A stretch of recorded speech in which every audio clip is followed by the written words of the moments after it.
Hello dear students, again this is Kirti ma'am and today we are going to discuss about third stanza of this poem Aunt Jennifer's Tigers.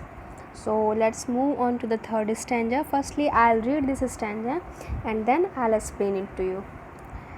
When Aunt is dead, her terrified hands will lie, still ringed with orders she was mastered by.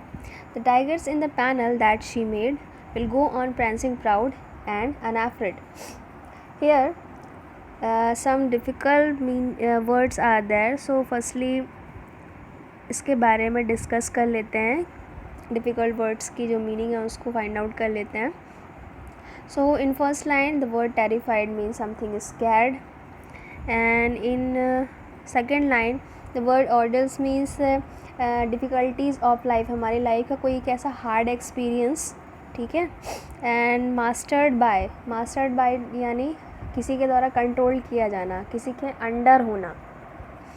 And panel word तो मैंने पहले ही बताया था, जैसे कि जो aunt Jennifer हैं वो या तो वो टेबल क्लॉथ पे भी कर सकती हैं एम्ब्रॉयडरी, या फिर वो अपने पैनल के लिए जैसे कोई पट्टा जैसा है उसमें एम्ब्रॉयडरी कर रही हूँ. ठीक है. सो वर्ड की मीनिंग तो आई थिंक ऑलमोस्ट इसमें अब कोई ऐसा डिफ़िकल्ट वर्ड नहीं है. अनअफ्रेड जो डरा हुआ नहीं है. ठीक है.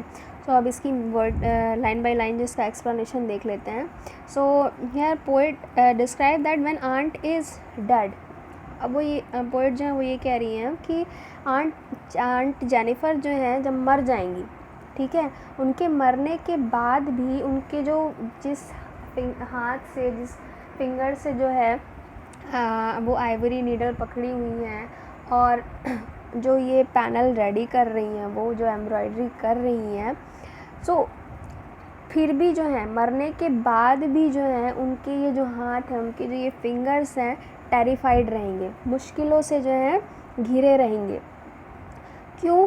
क्योंकि उनको जो है still ring with orders she was mastered by, क्योंकि उनके हाथ में जो उनके हस्बैंड के द्वारा दी गई रिंग है कहीं ना कहीं अभी भी जो है उनको मास्टर्ड की हुई है, कंट्रोल्ड की हुई है.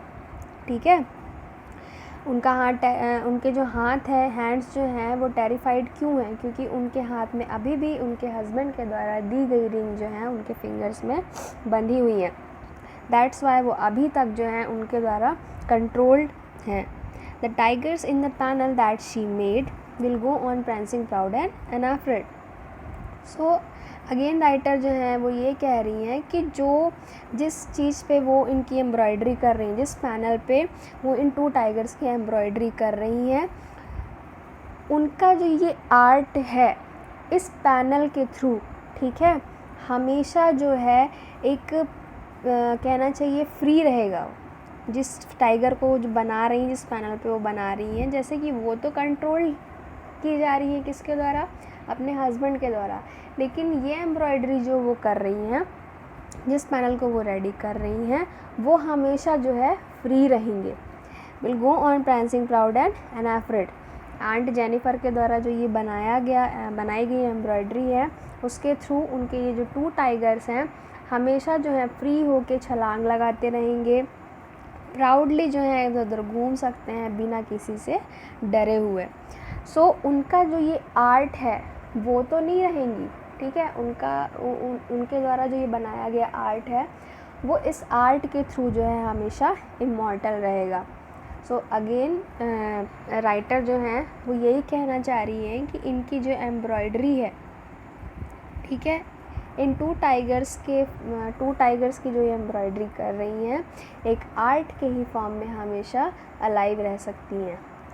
ठीक है. आई होप आप लोगों को समझ में आ गया होगा. अब बात कर लेते हैं पोइटिक डिवाइसेस की. सो इस पोइट्री में मैंने राइमिंग स्कीम बताई थी. तीनों स्टैंजाज में एक ही राइमिंग स्कीम फॉलो हो रही है, ए एंड बी. वो मैंने बताया था राइमिंग स्कीम कैसे फाइंड आउट करना है. लास्ट के स्टैंजाज के लास्ट लाइंस जो होती हैं हर लाइन जो होती हैं उनमें हमको राइम जो है, रिदम जो है देखना पड़ता है कि कैसे वर्ड्स जो हैं एक दूसरे से कोरिलेट हो रहा है। तो यहाँ पे ए बी बी का जो है राइमिंग स्कीम है। एंड बात कर लेते हैं फर्स्ट स्टैंजा में यूज़ हुए लिटरेरी डिवाइस की। सो फर्स्ट जो है स्टैंजा में एनाफोरा जो है कहाँ यूज़ होता है, use of some word in two consecutive line. ठीक है, जब दो लाइंस में वर्ड्स जो हैं सेम हो, ठीक है, तो वहाँ पे क्या होता है, एनाफोरा। तो यहाँ पे they do not end their pace, ठीक है, यहाँ पे जो है वर्ड दे जो है बार बार दो लाइनों में यूज़ हुआ है, दैट्स वाई यहाँ पे एनाफोरा है। नेक्स्ट फर्स्ट स्टैंजा में ही वर्ड यूज़ हुआ है क्या, ब्राइट टोपाज।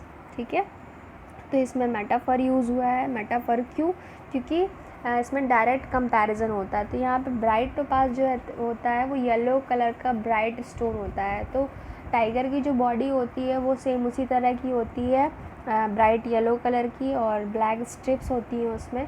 तो ये उसकी बॉडी का जो येलो कलर है, सो उसका जो है कंपैरिजन किया जा रहा है किससे, ब्राइट टोपाज से। सेकेंड स्टैंजा में जो है एलिट्रेशन यूज़ हुआ है कहाँ पे, फिंगर्स फ्लटरिंग। ठीक है, एफ साउंड जो है बार बार रिपीट हो रहा है, दैट्स वाई यहाँ पे एलिट्रेशन यूज़ हो रहा है। एलिट्रेशन मैंने बताया था जहाँ पे अल्फ़ाबेट्स या फिर साउंड्स रिपीट होते हैं, वर्ड नहीं, वर्ड एक पूरा वर्ड नहीं, अल्फ़ाबेट, सिंगल अल्फ़ाबेट। जैसे यहाँ पे एफ साउंड जो है, फिंगर्स एंड फ्लटरिंग, तो ये साउंड रिपीट हो रहा है, दैट्स वाई यहाँ पे एलिट्रेशन है। नेक्स्ट थर्ड स्टैंजा में भी एलिट्रेशन यूज़ हुआ है प्रेंसिंग प्राउड में। पी साउंड जो है बार बार रिपीट हो रहा है, दैट्स वाई यहाँ पे एलिट्रेशन यूज़ हुआ है। सो आई होप आपको सारी चीज़ें क्लियर हो गई हैं। अगर कोई डाउट है तो आप वीडियो देखने के बाद डाउट्स जो हैं पूछ सकते हैं। Thank you.